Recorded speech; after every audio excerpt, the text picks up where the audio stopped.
If your world has become smaller and smaller because of chronic symptoms like fatigue, sensitivities, pain, anxiety, you're definitely not alone. It's a very frustrating cycle.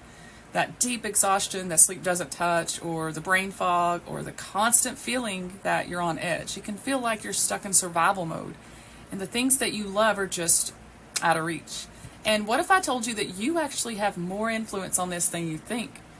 So what if the very system designed to protect you is what's keeping you stuck? So in this video, I'm going to guide you through 3 simple steps to start calming the stress response, which can help you to reclaim your energy and ultimately your life. So I know this world because I've lived it for years.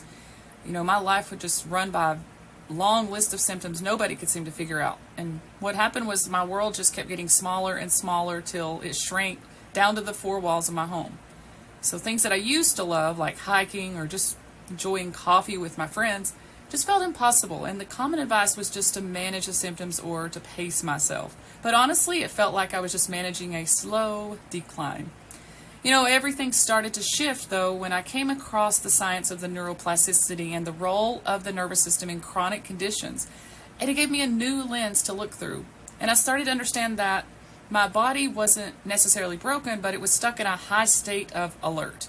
And this shift in perspective was huge, and it helped me to move from just surviving to actually thriving again. So the approach that helped me has helped many others, and it isn't a magic pill. It's a way of working with your brain and your body using the brain's natural ability to change. And it's actually called neuroplasticity. And this neuroplasticity is where you create new patterns that support well-being. So today, I'm going to break it down into 3 foundational steps that you can start using right away. So the first, and maybe the most important step, is to understand a popular model for, what might be happening in your brain. So for a long time, I was really angry at my body, and I was just convinced that it was failing me. But the symptoms of chronic fatigue and anxiety can also be seen as a result of a brain that's just trying too hard to protect you. So deep in our brain, we have something called the limbic system. And you can think of it as your body's alarm system, kind of like a smoke detector. And its job is to scan the environment for threats. And when it senses one, it triggers a full body survival response: fight, flight, or freeze. And this system is, really ancient, but it's really fantastic when you're facing a real immediate danger.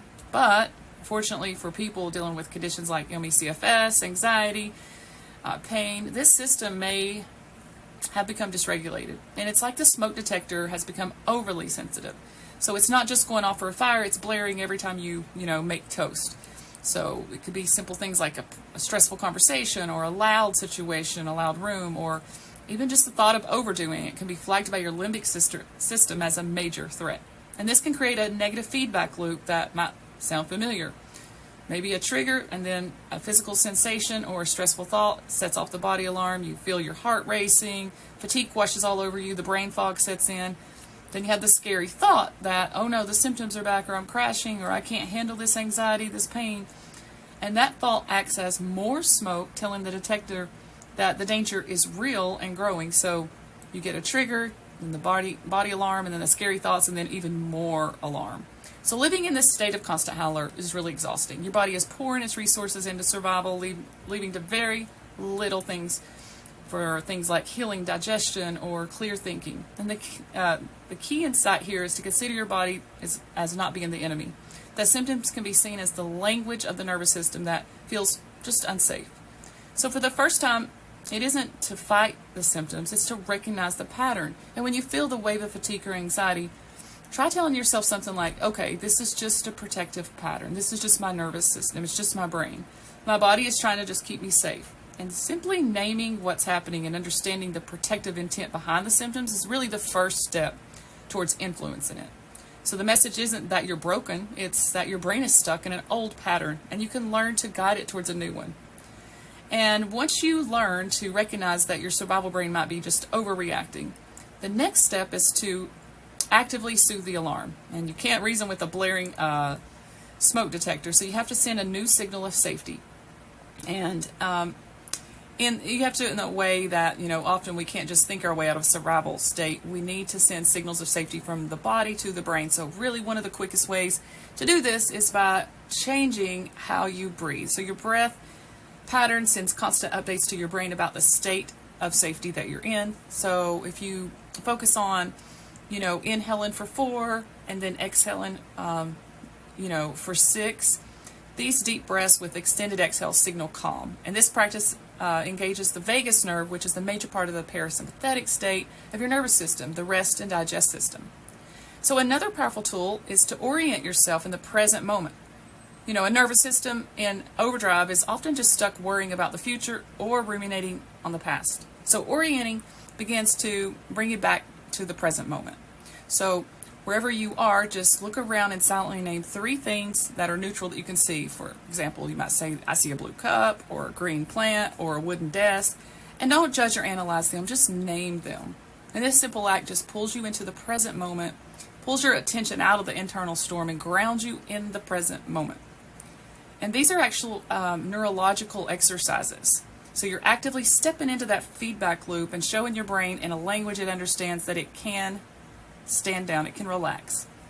So if this is starting to click for you, and maybe you've even felt a small shift from those breathing exercises, be sure to take a moment and hit the subscribe button, because we're on this journey together, and I'm going to be sharing so many tools with you every single week. So understanding the survival mode and calming the alarm really are the first 2 pieces. They help create a state of, calm. But to create more lasting change, we need to use that calm to start building new neural pathways. And this is step 3.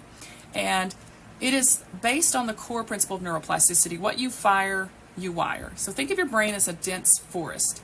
The pathways you use most often become wide, and the clear trails that are easy to walk down. But for a long time, the symptom fear fatigue path might have looked like a superhighway in your brain.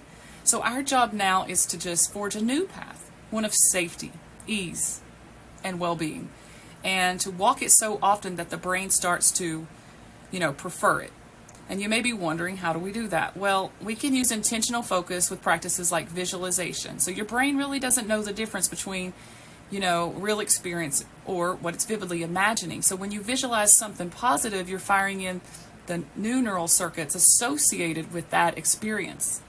And it's critical to start really small. So don't try to visualize running a marathon if you have CFS, but that's likely just going to set off more alarms. But the goal is to feel safe during this practice.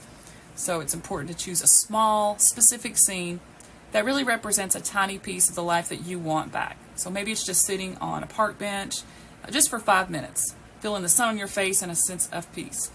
Or maybe it's preparing a simple meal in the kitchen and feeling ease. So you can take your time with this and build over time, but, it's important that you start creating new neural pathways in your brain. And when you do this, you can just engage with all 5 senses, and it's really powerful. What do you hear? What do you see? What do you smell? And, just really, really, really focus on the present moment. And you can stay there for a minute or 2 and, even longer if possible. But in the beginning, it's important to take it slow. And then giving your brain this new experience of something pleasant without a threat response. What happens is you start to build a new neural pathway. And some brain retraining programs use similar principles to help, people manage these chronic conditions. And the second part of this is very gentle approach we use in our program is graded exposure. And this is extremely important. This is not just about pushing through pain or fatigue. For those with ME/CFS, pushing can cause post-exertional malaise or a crash, which can make things a whole lot worse. This is about finding the tiniest possible step that does not trigger symptoms. If walking to the mailbox is too much, maybe you should just put your shoes on and, walk to the front door. And then, of course, always pair it with calm breath work. But that's it. And then you go back inside and you celebrate what you did without the alarm going off. And over time, the brain gets it and it updates, and slowly the symptoms fade. But yeah, it's about building evidence for your brain that small activities can be safe, and it requires a ton of self-compassion. Now, some days you might do a little more and some days a little less, but consistency, not intensity, is what matters here. So yeah, I just want to quickly recap the 3 steps. First, understand the survival brain. Start to see your symptoms not as failure, but as a protective response that your limbic system is just in overdrive. And naming the pattern is the first step to taming it. Second is to calm the alarm. So we want to intentionally do even body-based tools, things like breath work, orienting, visualizations. We want to send safety signals to the brain and soothe the nervous system. And third, we want to rewire with intentional focus. So use that calmer state to build new neural pathways through short positive visualizations and tiny steps of exposure. And make sure to always listen to your body, stay within your training zone. And this journey is almost never a straight line, but it takes a lot of patience and self-compassion. And remember, your brain is built to adapt.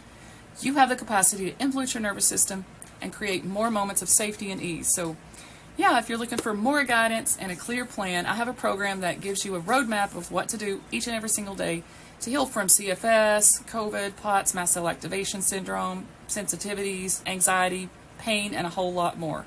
You can learn more about it in the link in the description below. And thank you so much for watching, and God bless you, and I look forward to seeing you on the next video.